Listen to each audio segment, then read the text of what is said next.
Welcome back to segment 3 of HipMojo number 29. I'm joined here with Harold Simpkins, Professor of Marketing at Concordia's John Molson School of Business. So, April 23rd, 1985, Coca-Cola, to celebrate its 100th year anniversary, decides to basically launch New Coke.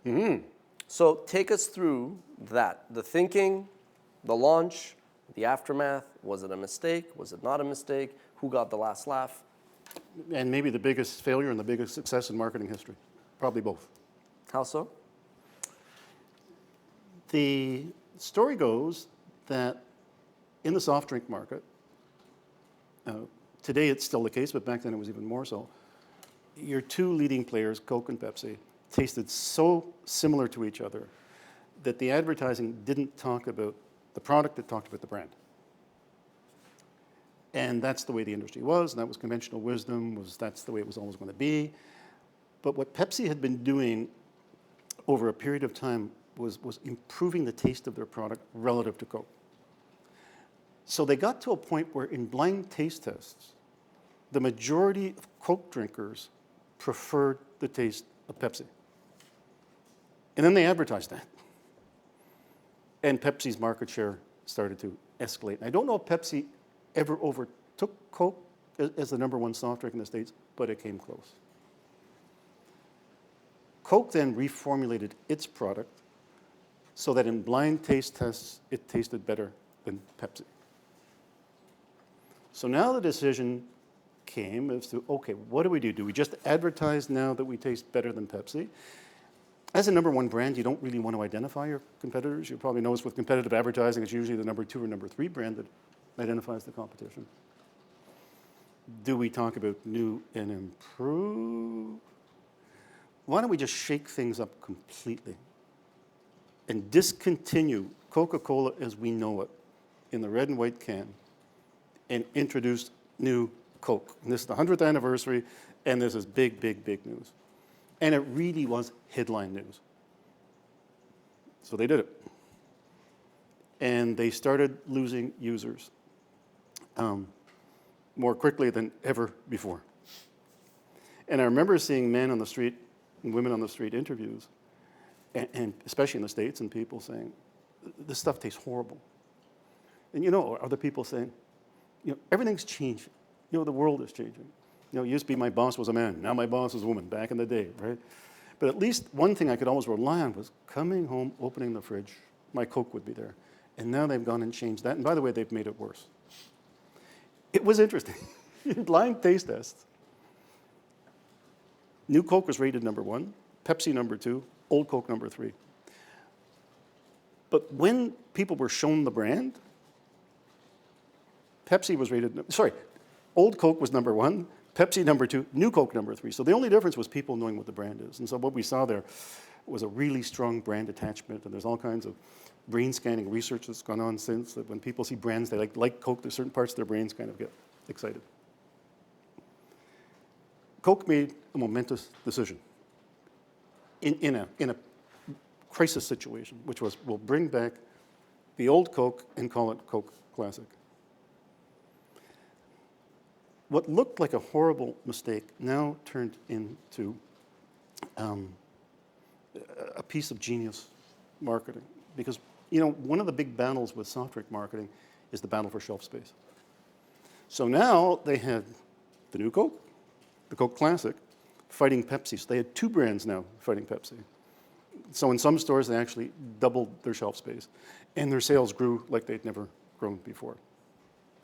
And I recently heard the former president of Coca-Cola interviewed about that whole thing. Because there is some talk about there that it was like a conspiracy theory, that they planned this all along, right? It was all planned, right? They were going to do it, see America get really upset, and then bring back the original Coke.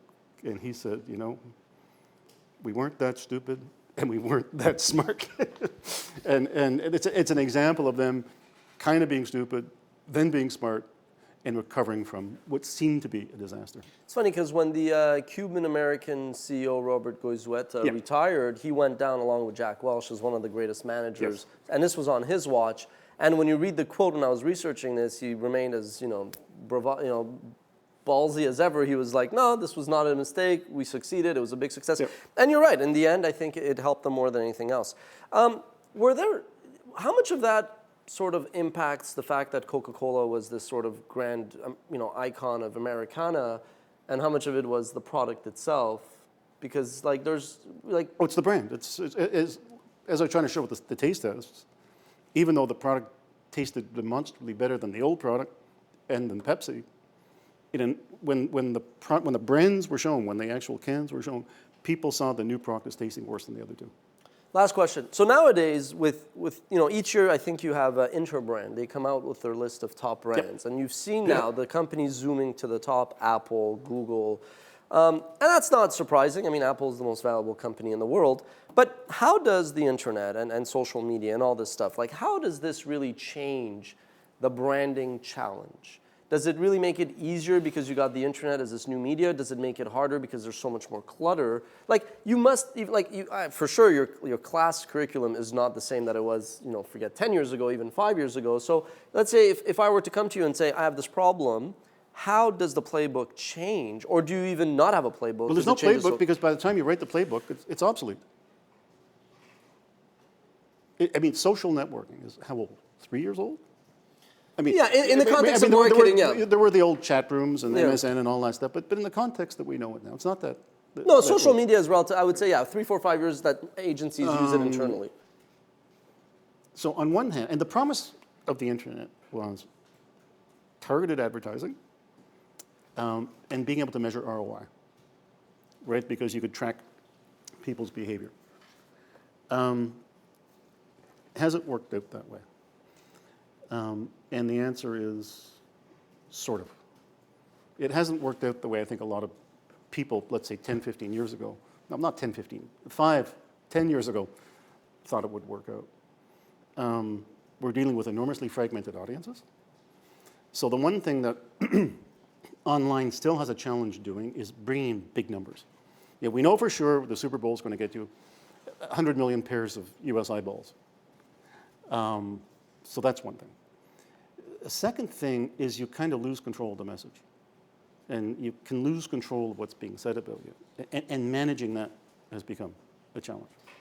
But in the old days, when I worked in the advertising business, when I was a product manager, you spent most of your year working on the research and then the production of your new TV commercial, then working with your agency on the media buy. And that's only now a small portion of what marketers, particularly B2C marketers, are working with. They have to do with the PR component, the direct marketing component, the online component. And the online component from the standpoint of display advertising, pay-per-click advertising, social networks, and all, email marketing as opposed to the other type of direct marketing, the stuff that's done by the post office and whatever. And it's all changing so quickly. One thing I'm kind of sensing is we're moving away a little bit from big ideas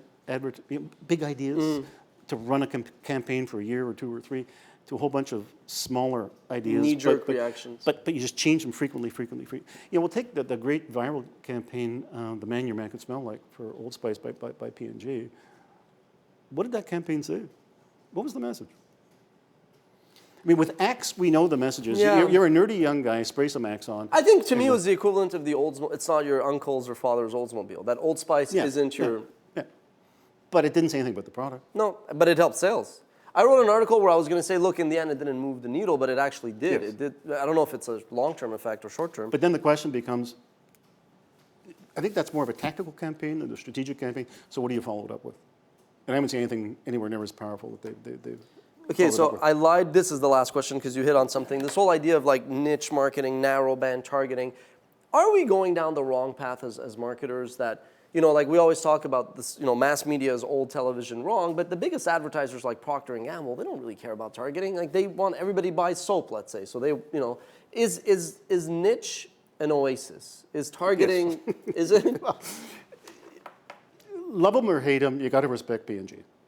They're the easiest company for me to use in my classes to use for examples of how to do things right in the area of marketing. They're going on a massive cost-cutting campaign right now, company-wide. And what do they need all that money to do? Online and social network marketing. It was 2 years ago they did a test in Canada where they spent 20% of their integrated marketing communications budget strictly in that area. I believe it was a success, and the idea was to test it in Canada and take it globally. But when you see Procter & Gamble becoming active in that area and investing hundreds of millions of dollars in it, you can be pretty sure that's where the action is going to be. That's where the action is. Good stuff. All right, sir, thank you very much for joining us in the studio. Harold Simpkins, Professor of Marketing at Concordia's John Molson School of Business. That's been HipMojo number 29. See you next week.